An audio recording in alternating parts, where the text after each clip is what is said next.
பாரம்பரிய திருவள்ளுவர் குல வம்சம் பிரசன்ன ஜோதிடர் சுப மாரிமுத்து திருப்பூர்லிருந்து இந்த பதிவு உங்களுக்காக.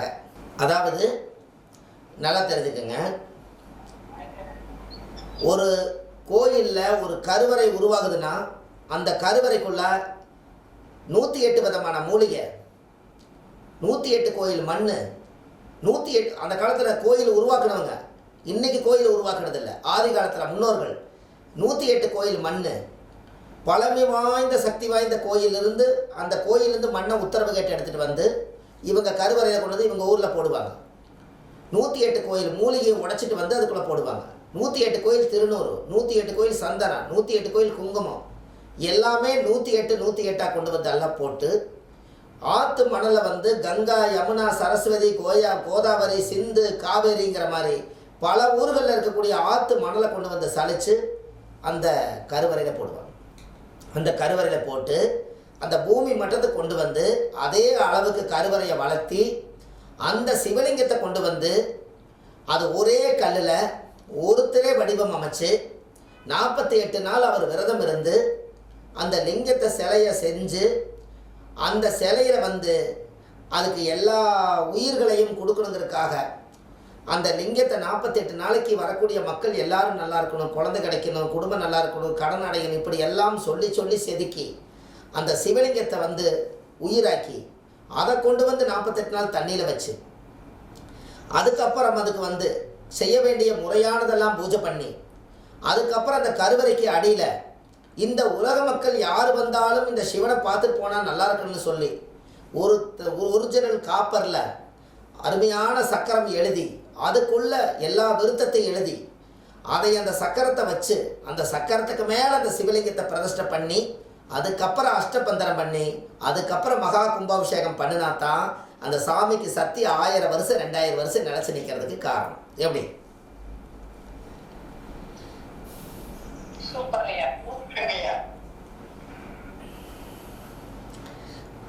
அப்போ ஒரு கோவில் சாதாரணமாக உருவாயின்னு நினைக்கிறீங்களா? ஏன் நீங்கள் அவ்வளோ கோயிலுக்கு போய் சொல்கிறீங்கன்னா, முன்னோர்கள் அந்த காலத்தில் கோயில் எந்த அளவுக்கு விரதம் இருந்து எந்த அளவுக்கு கடவுளை வணங்கி வணங்கி அந்த கோயிலை உருவாக்கி வச்சாங்களோ அவங்களோட வம்சம் எல்லாமே பாருங்கள். அந்த கோயிலை கட்டி வச்சா நிறைவு குறைவு என்னமோ சொல்லிட்டு போகிறாங்க. அந்த கோயில் கட்டி வச்சு 2 தலைமுறை 3 தலைமுறை ஆனதுக்கப்புறம் அரசு அதிகாரம் பண்ணுறவங்க, எம்எல்ஏ எம்பியாக இருக்கிறவங்க, சிஎம்மாக இருக்கிறவங்க, ஜனாதிபதியாக இருக்கிறவங்க எல்லாருமே அவங்களோட வம்சம் கோயிலை கட்டி வச்சு ஊருக்கே அன்னதானம் போட்டு புண்ணியத்தை வாங்கினதுனால அந்த வாரிசுகள் இந்த நாட்டை ஆண்டுட்டு இருக்காங்க. அதுதான் சக்தி. எப்படி?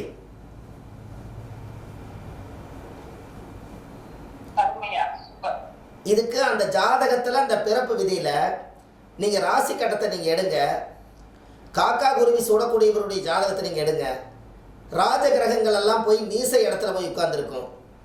இதே வந்து ஒரு அரசாளக்கூடிய ஜாதகத்தை எடுங்க, நீச கிரகம் எல்லாம் ராஜ இடத்துல போய் உட்கார்ந்துருக்கும். இதுதான் ஜாதகத்துக்கு ஜாதக வித்தியாசம். புரியுதா உங்களுக்கு?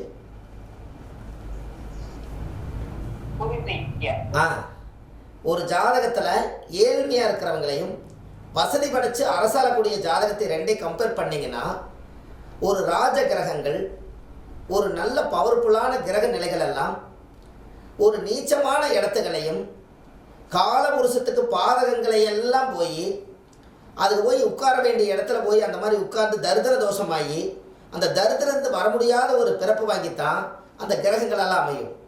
இதே ஒரு அரசாளக்கூடிய ஜாதகத்தை எடுத்திங்கன்னா எல்லாமே ராஜ அம்சத்தில் பிறந்த ஜாதகத்தில் நம்ம ராசி கட்டத்துக்குள்ளே எந்தெந்த இடத்துல எல்லாம் கிரகங்கள் நல்ல பவரான இடம் இருக்குதோ அந்த இடத்துல ராஜ கிரகங்களே உட்கார்ந்து தான் அவர் ராஜவம்சமாக வாழ்ந்துட்டு போகிறதுக்கு காரணம்.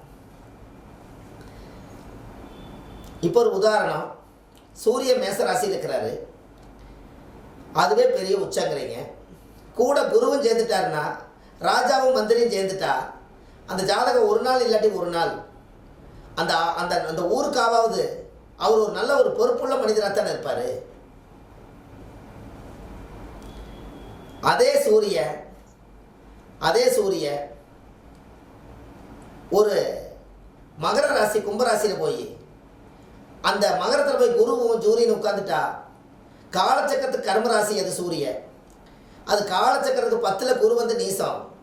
2 பேரும் ராஜகிரகமும் ராஜகிரகம் ராஜாவும் மந்திரியும் போய் கர்மராசியில் உட்காந்துட்டாங்கன்னா இது எப்படி நாட்டை ஆண்டு வருவாருங்கன்னு இப்போ உங்களுக்கு புரியுதா?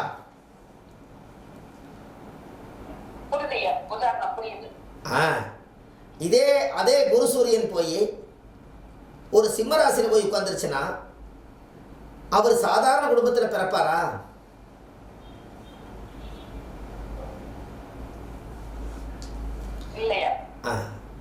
நீங்கள் அந்த அம்சங்களை எல்லாம் அப்படி நீங்கள் எடுக்கணும். அந்த காலத்தில் ராஜ கிரகங்கள் எல்லாம் இந்த ராஜகிரக யோகங்களவே நீங்கள் வந்து ஆராய்ச்சி பண்ணாமல் நீங்கள் சொல்கிறீங்கல்ல இருக்கும் இடத்தில் இருந்து விட்டால் எல்லாம் சவிக்குமேன்னு. ஒரு கிரகம் சரியான இடத்துல போய் இருந்துட்டா நாம் சவிக்கும்ங்கிறதே சொல்லாமல் சொல்லுது. கரெக்டாக இல்லைங்களா? வாசன் பஞ்சாங்கம் நீங்கள் வச்சுருப்பீங்கன்னு நினைக்கிறேன். வாசன் பஞ்சாங்கத்தில் முதல் முறையாக கொடுக்கறதே ஜனனே ஜென்ம சவிக்கியானம், வர்த்தனே குல சம்பந்தம், பதவி பூர்வ புண்ணியானம், லிக்கிதே ஜென்ம பத்திரிகா. இதை முதலாளாக கொடுத்துருப்பாங்க. அது ஏன் கொடுத்துருக்குறாங்கன்னா, ஒரு மனித பிறவை எடுப்பது சாதாரண விஷயம் இல்லை. ஒரு தாயுடைய கருவறையில் இருந்து இந்த பூமிக்கு வெளியில் வரும்போது அவன் என்ன பண்ணுறாங்கிற ஒரு விஷயத்தை தான் வாசன் பஞ்சாங்கத்தில் கொடுத்துருக்காங்க. ஜனனே ஜென்ம சவுக்கியானம் அப்படின்னா, நீ இந்த உலகத்தில் ஜனனம் எடுத்து இந்த ஜென்மத்தில் நீ சவுக்கியமாக பிறந்துட்டாலே உங்கள் அப்பா அம்மா செஞ்ச உங்கள் தாத்தா செஞ்ச புண்ணியம் ஜனனே ஜென்ம சவுக்கியானம். வர்த்தனை குல சம்பந்தம். வர்த்தனை குல சம்பந்தம்னா என்ன? நீ இந்த சமுதாயத்தில் பிறந்து பேரும் புகழோடு நீ வாழ்ந்து நீ இந்த குலப்பெருமையை காப்பாற்றணுங்கிறதுக்காக வர்த்தனை குல சம்பந்தம். பதவி பூர்வ புண்ணியானம். பதவி பூர்வ புண்ணியம் எல்லாம் 5ஆம் பாவம். உன் பாட்டம் போட்ட சம்பாரிச்ச புண்ணியத்தை நீ நல்ல பிறவி வாங்கி வந்தேனா உனக்கு பதவி பூர்வ புண்ணியானா லிக்கிதே ஜென்ம பத்திரிகா. இந்த உலகத்தில் நீ வந்து நாடறிஞ்ச மனிதனா நீ வாழ்ந்துட்டு போவீங்கிறது சாஸ்திரம் சொல்லுது. எப்படி?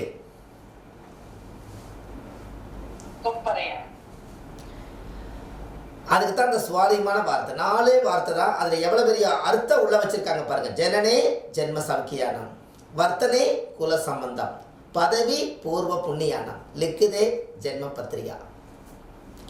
ஒரு மனித பிறவி இப்படி வாங்கினால் கால் கை ஊனமாக பிறக்கிறத விட ஒரு நல்ல ஒரு 10 விரல் 10 நடக்கிறதுக்கு இருந்து ஊனம் இல்லாமல் கருப்போ சிவப்போ மாநிறமோ நம்மளை இந்த அளவுக்கு வச்சிருக்கிறதுக்கு கடவுளுக்கு வந்து நிறைய நீங்கள் நன்றி சொல்லணும். அதுக்கு தான் நான் புத்தகத்தில் ஒன்று எழுதுவேன். கடவுள் கொடுத்ததற்கே நன்றி சொல்ல முடியவில்லை இன்னும், இதில் அடுத்தடுத்து கேட்பதற்கு அஞ்சுதே என் உள்ளம்.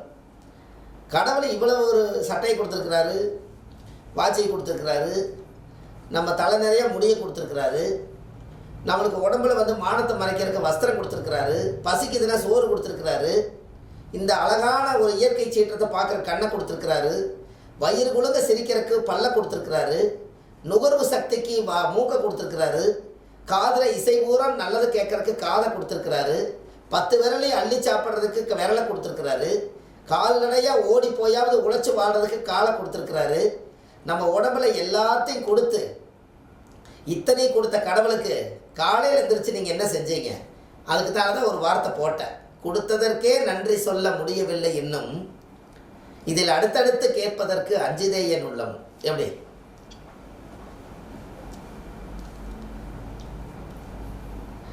ஒருத்தர் பேச மாட்டேன்ட்டீங்களே.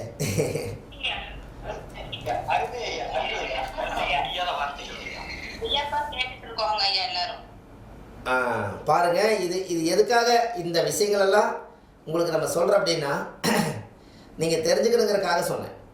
எந்த ஒரு காரியமாக இருந்தாலும் ஒரு 4-5-6 விஷயங்களை வந்து நீங்கள் எப்போ தெளிவாக வச்சுக்கோங்க.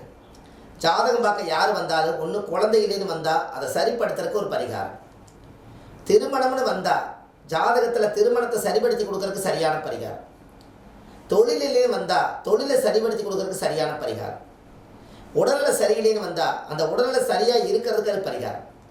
இது எல்லாம் நீங்கள் தெரிஞ்சு வச்சுக்கிட்டீங்கன்னா நீங்கள் எல்லாத்தையும் ஜோதிடராக இருந்து உங்களால் காப்பாற்ற முடியுங்கிறது சாஸ்திர விதி சொல்லுது. நீங்கள் இதில் ஒரு விஷயம் பாருங்க. ஒருத்தருக்கு இருதய தொந்தரவு. அந்த இருதய தொந்தரவுக்கு சர்ஜரி பண்ணிட்டாரு, ஹார்ட் ப்ராப்ளம். இதனால் அவரால் ஒன்றும் காப்பாற்ற முடியல, மூச்சு போய் போய் வருது, என்ன பண்ணுறதுனே தெரியல. அதுக்கு அந்த காலத்தில் ஹார்ட் அட்டாக்குன்னு சொல்ல மாட்டாங்க, அது ஹார்ட் அட்டாக்குன்னு யாரும் சொல்ல மாட்டாங்க. பார்த்துருக்கீங்களா? அதுக்கு பேர் என்ன சொல்லுவாங்க? இதயம்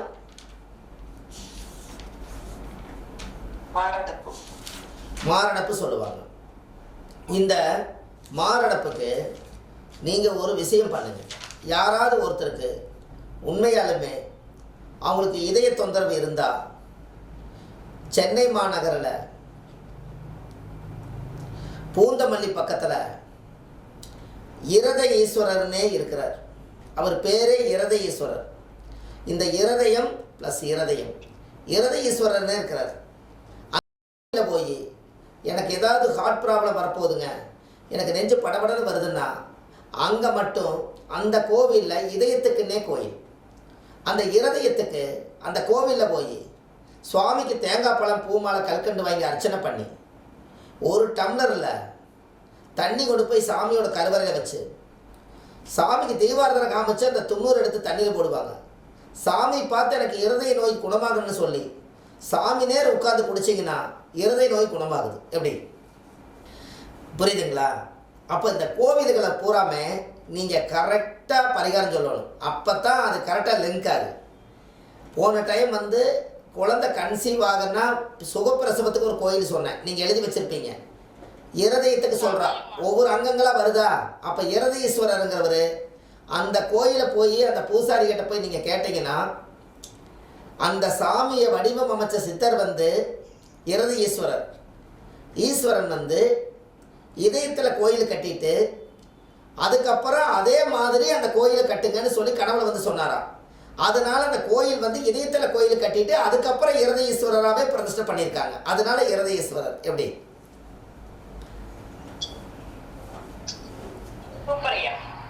அம்மா, இதெல்லாம் தேட கிடைக்காத ஒரு பொக்கிஷம்னு சொல்லுவாங்க இல்லைங்களா? அதுபோல் நம்மளால் முடிஞ்சது இந்த உலகத்தில் எங்கெல்லாம் நல்ல விஷயம் இருக்கோ அங்கெல்லாம் நம்ம இருந்து அதை சாதித்து மக்களையும் வழிகாமிச்சு விடணும். அது ஜோதிடருடைய கடமை. நம்மளுக்கு பாராட்டு கிடைக்கலினாலும் பரவாயில்லைங்க, புகழ் கிடைக்கலினாலும் பரவாயில்ல, நம்மளை படைச்ச பிரபஞ்சத்துக்கு மட்டும் தெரியும் நம்ம நல்லது செஞ்சுட்டே வந்துட்டு இருக்கிறோம்னு. அதனால் நீங்கள் வழியை காமிச்சுக்கிட்டே இருந்தீங்கன்னா இந்த பிறவியில் நீங்கள் ஜோதிடர், அடுத்த பிறவியில் நீங்கள் ஒரு மிகப்பெரிய மகான் தானே. மன்னிப்பு கேட்கிறவன் மனிதன், மன்னிச்சு விட்டுறவன் மாமனிதன். எப்படி இனிமேல் நான் தப்பு பண்ண மாட்டேங்க, என்னை விட்டுருங்க அப்படின்னு அவனே தப்பை உணர்ந்து கேட்குறான். அப்போ மன்னிப்பு கேட்குறவன் மனுஷன், அவன் சுயபுத்தி மனிதன் மன்னிப்பு கேட்குறான். இதை கேட்டதே மனிதன், அதையும் சரியப்பான்னு ஏற்றுக்கிட்டு அதை மன்னிச்சு சரி போப்பா இனிமேல் அப்படிலாம் தப்பு பண்ணாதேன்னு சொல்லி அதை மன்னிச்சு விட்டுறாங்க பாருங்க, அவர் மனிதராமா. எப்படி அப்போ நம்மளோட ஜோதிடம் என்ன சொல்லுது? எல்லாத்துக்கும் ஜோதிடம் உலகம் பூரா கொண்டு போய் சேர்த்தணும். அது காரணம் என்ன? ஜோதிடம் என்பது ஒரு சயின்ஸு. வானசாஸ்திரத்தில் இருந்து கல் தோன்றா மண் தோன்றா காலத்தில் வெங்கச்சாங்கல்லில் தீ மூட்டி பச்சைக்கறியை சாப்பிட்டு எப்படி வாழ்கிறதுன்னே தெரியாத காலத்தில் ஆதி மனிதர்கள் எல்லாம் திடீர்னு பார்த்தா சூரியன் காலையில் வருது, திடீர்னு பார்த்தா இரவு சந்திரம் வருது, என்னமோ ஒன்று நடக்குதுன்னு இவங்களுக்குள்ள ஒரு பொழப்படாமையே கொஞ்சம் காலம் வாழ்ந்துருக்காங்க. அந்த காலத்தில் ஒரு கல்லை கூமாச்சி கல்லை எடுத்து அந்த கல்லில் தான் சண்டை போட்டிருக்காங்க, அந்த கல்லில் தான் ஒரு பழங்களை உடச்சி தின்றுருக்காங்க. அப்புறம் 6 மணி ஆனால் அவங்களுக்கே தெரிஞ்சு போச்சு, 6 மணி ஆனால் நம்ம ஏதோ ஒரு இடத்துல அடைஞ்சு உட்காந்துக்கணும். அப்போ அடைஞ்சு உட்காந்துக்கணும்னு சொல்லும் போது இப்படியே கொஞ்சம் கொஞ்சமாக காலங்கள் குமிஞ்சு நடந்தவங்க கொஞ்சம் நிமிர ஆரம்பிச்சு, அதில் ஏதாவது ஒருத்தருக்கு ஆண்டவனாக பார்த்து ஒரு அறிவை எச்சா கொடுத்ததுனால அவர் அந்த ஆதி மனிதர்லேயே கொஞ்சம் அறிவாளியாக பிறந்தார். அவர் பிறந்ததுக்கப்புறம் இந்த உலகத்தை ஆராய்ச்சி பண்ணியிருக்கார். அவர் பிறந்ததே இறைவன் படைச்ச பொருள். அவர் இறைவனை படைச்சு இந்த உலகத்தில் என்னமோ ஒரு பிரபஞ்சத்திலிருந்து இந்த பூமிக்கு தினம் தினம் வந்துக்கிட்டு இருக்குது. சூரியன் வர்றாரு, சந்திரன் வர்றாரு, திடீர்னு பார்த்தா வெப்பம் வருது, திடீர்னு பார்த்தா குளிர்ச்சி ஆகுது. அப்போ ஏதோ ஒரு சக்தி இருக்குதுன்னு இந்த மனம்தான் கருவி. அவர் தியான நிலையில் போய் உட்கார்ந்து பார்க்கும்போது தான் அன்னைக்கு குடும்ப வாழ்க்கை கிடையாது, கல்யாணம்னா இல்லை. அவங்களுக்கு ஆதி மனிதர்களுக்கு கல்யாணங்கிறது கிடையாது, ஒரு இல்லற சுகங்கிறதே கிடையாது. மனிதனாக பிறந்து இந்த உலகத்தில் ஏதோ ஒரு அதிசயம் நடக்குது, அதை கண்டுபிடிக்கணுங்கிறதுக்காக தியான நிலையில் இருந்து, இந்த தியான நிலையில் இருந்திருந்து இந்த உடம்பை வந்து ஆக்னேயம் துரியம் கொண்டு போய் சக்கரத்தை மேலே ஏற்றி இந்த வான சாஸ்திரத்தில் போய் இந்த உயிர் மட்டும் மேலே போய் இந்த 9 நவகிரகத்தை கண்டுபிடிச்சு என்னமோ ஒரு சக்தி இருக்குதுங்கிறத போய் ஒரு கண்டுபிடிச்சு இன்றைக்கி ராக்கெட் கிடையாது, ஏரோப்ளேன் கிடையாது, விஞ்ஞானங்கள் எதுவுமே கிடையாத காலத்தில் மெஞ்ஞானத்தை வச்சு வானத்துக்குள்ளே போய் சூரியன் பக்கத்தில் நெருங்க முடியாமல் சந்திரன் பக்கத்தில் போய் செவ்வாய் பக்கத்தில் போய் புதன் பக்கத்தில் போய் குரு பக்கத்தில் போய் இது கனெக்டுன்னு சொல்லி அதையெல்லாம் கண்டுபிடிச்சி அதையை மறக்காமல் இருக்கணுங்கிறதுக்காக ஓலைச்சுவடிகளை வெட்டிட்டு வந்து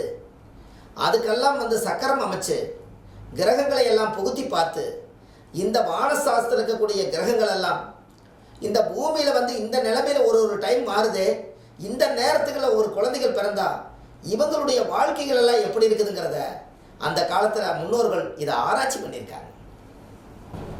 அப்போ முன்னோர்கள் ஆராய்ச்சி பண்ணினதுனால மேசம்னா 30 பாக, ரிஷபம்னா 60 பாக, மிதுனம்னா 90 பாக, இப்படி டிகிரின்னு சொல்கிறது அந்த காலத்தில் பாகை கலை வெகலைன்னு சொன்னாங்க.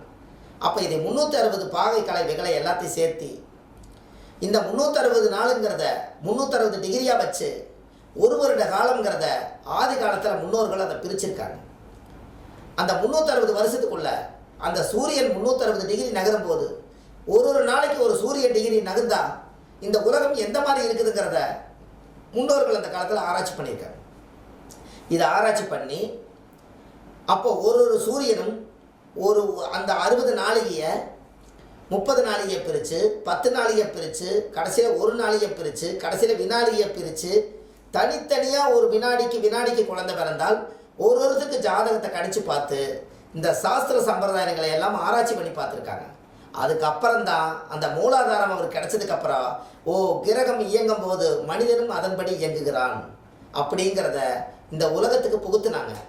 அப்போ சாதகத்தை ஒரு நட்சத்திரத்தை எழுதி வச்சாங்க. இந்த நட்சத்திரத்தில் பிறந்தவர்கள் இன்ன குணாதிசீலதான் இருக்காங்கங்கிறத உணர்வுபூர்வமாக கொண்டு வந்தாங்க. அதுக்கப்புறம் தான் தடவழி பார்த்தாங்க. அதுக்கப்புறம் தான் லக்கணம் நிச்சயம் பண்ணாங்க.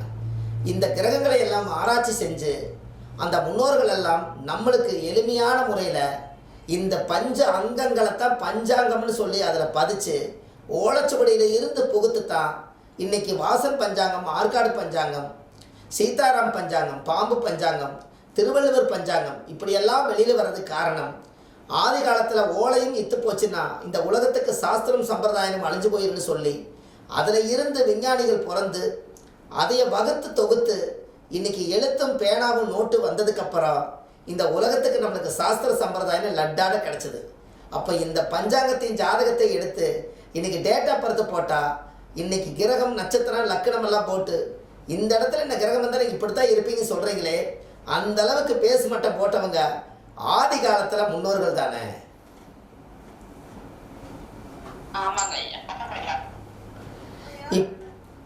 உங்களுக்கு இதை நான் சொல்லும் போது உங்களுக்கு எப்படி இருக்குது?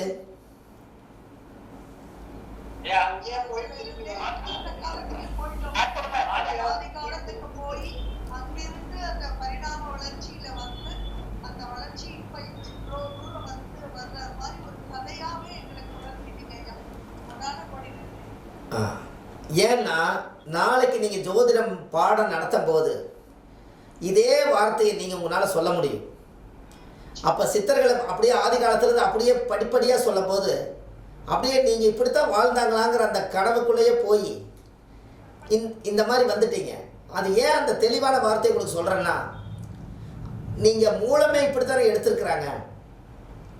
அந்த மூலத்திறமை எடுத்து அதில் பரிகாரங்கள் அந்த காலத்தில் ஆதி காலத்தில் பரிகாரத்தை எப்படி எடுத்தாங்கன்னா, இதற்கு பரிகாரத்துக்கு ஆதி காலத்தில் கோயில் கிடையாது. நல்லா தெரிஞ்சுக்கணும் நீங்கள், ஆதி காலத்தில் கோயில் கிடையாது. இந்த கோயிலே இல்லாத காலத்தில் இவங்க எப்படி பரிகாரத்தை கையில் எடுத்தாங்க அப்படிங்கிறது உங்களுக்கு தெரியணும். அப்போது இவங்க முதன்னு அறிவு தெரிஞ்ச காலத்தில் கோயில் கிடையாது. ஆத்தோரத்துலேயும் குளத்தோரத்துலேயும் கிணத்தோரத்துலேயும் போய் எல்லாரும் ஒரு ஆன்மீகமாக ஒரு இடத்துல சேரணும்னா நம்மளுக்குன்னு ஒரு குலம் இருக்குது. இதுக்கெல்லாம் ஒரு தெய்வத்தை நம்ம உருவாக்கி நம்ம குளத்துக்காரெல்லாம் அங்கே வந்து நம்ம தேங்காய் பழம் முடைச்சி சாமி கும்பிட்டு நம்ம ஒரு விழா மாதிரி நடத்துறதுக்கு நம்ம குளத்துக்கெல்லாம் ஒரு தெய்வத்தை வச்சிட்டோம்னா எங்கேயோ காணாத சீமைக்கு போனாலும் கூட ஒரு நாள் ஒரு பௌர்ணமி நாள் பார்த்து ஒரு திருவிழா இன்னைக்கு இருக்குதுன்னு அறிவிச்சிட்டா இந்த நம்ம குளத்துக்காரர்கள்லாம் போய் பாடுபட்டு சாப்பிட்டு அந்த திருவிழாங்கும் போது அந்த பௌர்ணமி நாளைக்கு வருதுன்னா இன்றைக்கே போய் நம்ம அந்த குளத்தை காக்கக்கூடிய தெய்வத்துக்கிட்ட போய் நாம் எல்லாரும் போய் அங்கே தங்கி நம்ம சாதிசன உறவுகள் எல்லாம் வரும். அந்த இடத்துல போய் நம்ம எல்லாரும் சேர்ந்து எல்லாரும் ஒன்றா கும்பிட்டு வரலான்னு சொல்லி அந்த குளத்தை காக்கக்கூடிய தெய்வத்தை கொண்டு போய் ஒரு மூலாஸ்தனமாக வச்சுட்டு போயிட்டாங்க. ஒரு கல்லை வச்சுட்டு போயிட்டாங்க. அந்த கல் சத்தியத்துக்கு கட்டுப்பட்டது. எங்கேயோ பாடியா எங்கேயோ ஆடி பாடி வந்து கரெக்டாக பௌர்ணமி அன்னைக்கு அந்த சாதிசன பூரா ஒன்றா சேருவாங்க. அதனால குளத்தை காக்கிறதுக்காக வச்ச தெய்வம் தான் காலப்போக்கில் குலதெய்வமாக வந்துச்சு. எப்படி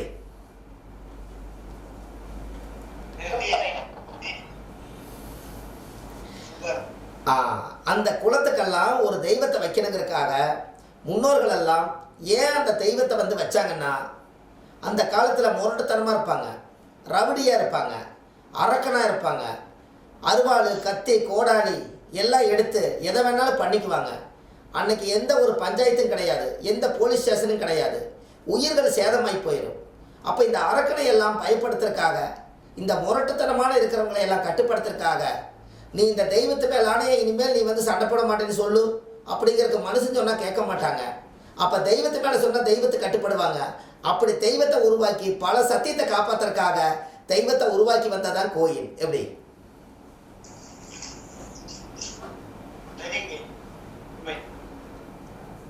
நீங்கள் நம்ம நினச்சிக்கிறோம் கோயில் வந்து எல்லாருமே அவங்கவுங்க பாட்டுக்கு ஒரு இருக்க மாட்டாமல் கட்டிட்டாங்கன்னு. முதல் குலதெய்வத்தை கட்டி அதில் வந்து உருவாக்கித்தான் குலதெய்வத்துக்கு அப்புறம்தான் பல கோயில்களை உருவாக்கியிருக்காங்க. அப்போது அவங்க என்ன பண்ணிக்கிறாங்க, குலதெய்வத்தை போய் கும்பிட்டு போட்டு தான் கோயிலை உருவாக்கியிருக்காங்க அரசர்களெல்லாம். அப்போது அரசர்களெல்லாம் போய் அங்கே உருவாக்குறதுக்கு காரணமே அந்த குலதெய்வத்தை போய் கும்பிட்டு போட்டு தான் போய் ஆரம்பிச்சிருக்காங்க. அதனால தான் இந்த குலதெய்வத்தை கும்பிட்றது ஒன்று, அஞ்சாம் பாவம் பாட்டனை கும்பிட்றது ஒன்று. இப்போ உங்களுக்கு புரியுதா? அஞ்சாம் பாவம் என்பது ஒரு காலத்தில் முன்னோர்கள் அதை வச்சாங்க. அஞ்சாம் பாவம் தான் பூர்வீகம்னு வச்சாங்க. அப்போ பூர்வீகம்னு ஏன் வச்சாங்கன்னா அந்த பூர்வீகத்தில் மூதாதிகள் எல்லாம் அந்த காலத்தில் தெய்வங்களை எல்லாம் சிறப்பான முறையில் பிரதிஷ்டை பண்ணி அந்த குலத்தை காக்கக்கூடிய தெய்வத்தை கிட்ட போய் நான் இந்த மாதிரி இன்னொரு இடத்துக்கு போகிறேன், ஒரு ஆலய வழிபாட்டுக்கு போகிறேன், என்னுடைய பாவங்கள் எல்லாம் தீர்க்க போகிறேன், பெரிய அசுர வளர்ச்சிக்கு போகிறேன், எல்லாத்துக்கும் நீ கூட வந்து நில்லுதாயின்னு சொல்லி நம்மளுடைய தாய் தான் குலதெய்வம்.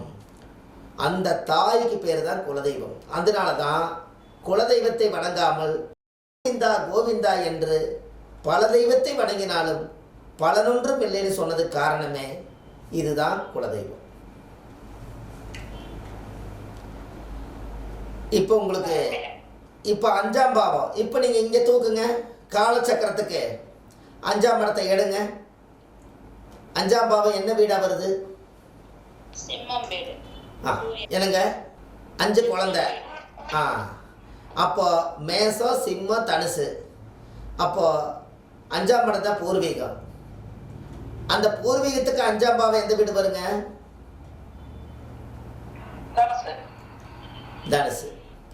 அப்போ அங்க பாருங்க, சூரியனா அப்பா மேசம், அவருக்கு 5வது வீடு பூர்வீக தாத்தா, தாத்தாவுக்கு 5வது வீடு பாட்டன். அப்போ 3 தலைமுறை வருதா?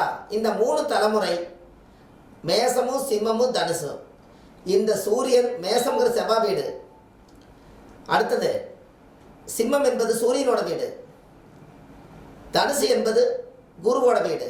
அப்போ யார் ஜாதகத்தில எல்லாம் குருவும் சூரியனும் செவ்வாயும் சேர்ந்துருக்குதோ அவங்க பூர்வீக சொத்தை காப்பாற்றி வைக்கிறதும் பூர்வீகத்தை பற்றி பேசுகிறதும் எங்கள் பாட்டனெல்லாம் எப்படி பொழைச்சாரு தெரியுமான்னு சொல்கிறதும், ஒரு காலத்தில் எங்கள் பாட்டனெல்லாம் எப்படி இருந்தால் தெரியுமா, நான் நல்லா வாழ்ந்து முடிச்சுட்டு எங்கள் பாட்டன் பிறந்த ஊர் பூர்வீகத்தில் போய் நான் வீடு வாசல் கட்டி கடைசி காலத்தில் போய் நான் அங்கே உட்கார போகிறேன் இப்படின்னு சொல்கிறவங்க எல்லாருமே செவ்வாய் சூரியன் குரு குரு, சூரியன், செவ்வாய்.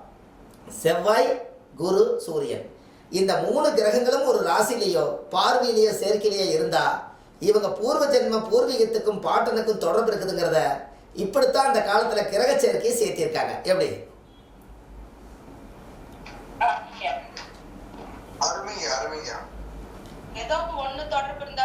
வரலாங்கம்மா, பாருங்க 2 கிரகம் இருக்கிறவங்க தூரமாக பேசிக்குவாங்க. 3 கிரகம் இருக்கிறவங்க அந்த அந்த ஊருக்கு பெரிய போராடியாவது தாத்தன் சொத்தை காப்பாற்றணும், பாட்டன் சொத்தை காப்பாற்றணும்பாங்க. அப்போ அந்த காலத்தில் பூர்வ புண்ணியஸ்தானம் 5ஆம் பாவம், அதுக்கு 5ஆம் பாவம் தான் தனுசு. அப்போ மேச சிம்ம தனுசில் 3 கிரகமே நல்லா பாருங்க. செவ்வாய் ஆண் கிரகம், சிம்ம ஆண் கிரகம், தனுசு ஆண் கிரகம். இந்த 3 ஆண் கிரகம் சேர்ந்தால் அந்த ஜாதகர் அரசாள்றது பூர்வீகத்தை கட்டி ஆண்டாருன்னு சொன்னதுக்கு இதுதானே பொருள்.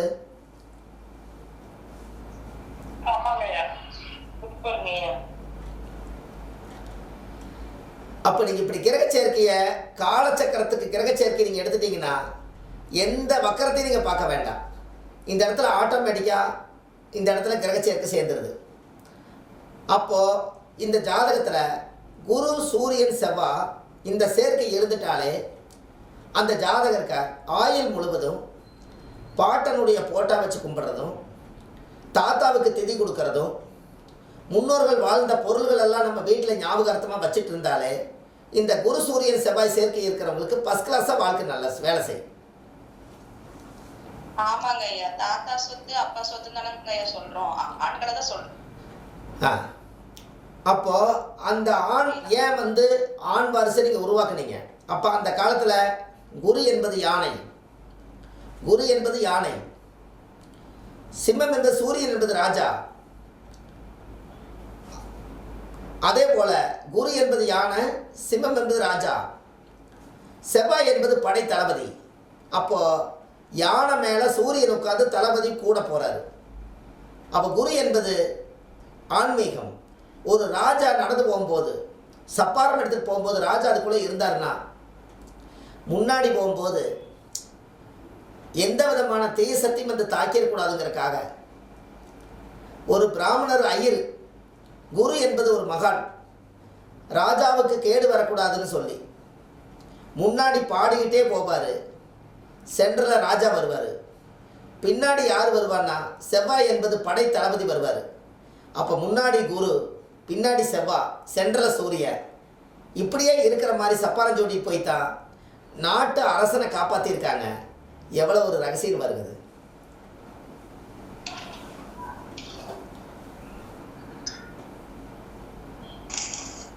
ஐயா புரியுதா?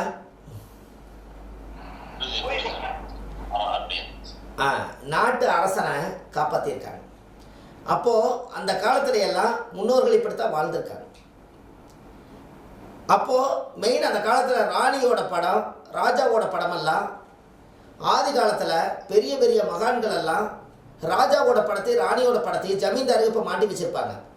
அதை ஏன் மாட்டி வச்சுக்கிறாங்கன்னா அவங்க கட்டிருக்கக்கூடிய வீரிய சக்திகள் எல்லாம் உண்மையான வீரிய சக்தியாக இருந்ததுனால இவங்க அரண்மனையில் மாட்டி வச்சாங்கன்னா அந்த வீரிய சக்தி இவங்க பார்க்க பார்க்க அவங்களுக்கு வீரியம் வரும், தைரியம் வரும். அதுக்காகத்தான் அந்த காலத்தில் வாள், கத்தி, எருமை இது எல்லாமே அவங்க சொல்லி வச்சதுக்கு காரணம். அப்போ முன்னோர்களுடைய ஆசீர்வாதம் வேணும்னா நம்ம வாழ்கிற வாழ்க்கையில் முன்னோர்கள் தேடி வச்ச சொத்து ஏதாவது ஒரு பொருள் இருந்தாலும் நீங்கள் அந்த பொருளை நீங்கள் பக்கத்தில் வச்சுக்கலாம், வீட்டில் வைங்க. அந்த முன்னோர்கள் அதில் குடியிருப்பாங்க. ஏன்னா ஒரு பொருளை பாதுகாப்பு பண்ணுறது அந்த காலத்தில் பெரிய விஷயம். ஒரு முறை இடம் இன்னொருத்தருக்கு விட்டு தர மாட்டாங்க. தனக்கு வேணுங்கிறத தனக்குன்னு வட்டம் போட்டு வேலி போட்டு எல்லாம் வச்சு தனக்குன்னு வச்சுருப்பாங்க. அதே போல தான் இந்த முன்னோர்கள். இது எல்லாம் நீங்கள் கொண்டு வரப்போது இது பிரமாதமான வாழ்க்கையாக மாறிடுமே. நீங்கள் உங்களுடைய ஜாதகத்தில் நீங்கள் உங்கள் ஜாதகத்தவே ஒரு சிறப்பான முறையில் நீங்கள் பவர் பண்ணணும்னா நீங்கள் ஒரு காப்பர் தகடில், நல்ல கெட்டியான தகடில் இந்த பேர் அடிக்கிற எழுத்து மிஷினுக்கு இது வரும். அதில் உங்கள் ஜாதகத்தை அந்த கிருன்னு வரைகிற மாதிரி வரைஞ்சி அதுக்கு 9 அபிஷேகம் பண்ணி அதுக்கு டெய்லி பொட்டு சந்தனம் வச்சு உங்கள் ஜாதகத்தை நீங்கள் உங்களை பார்க்குற மாதிரி மாட்டி வைங்க. உங்களுக்கு உங்களை ஜாதகம் பார்க்குற மாதிரி வைங்க. எதுக்காக வைங்க? அந்த அச்சரத்தை அந்த கிரகம் பூரா உங்களை பார்க்க பார்க்க உங்கள் உடம்புல எல்லா சக்தியும் இயங்க ஆரம்பிச்சு.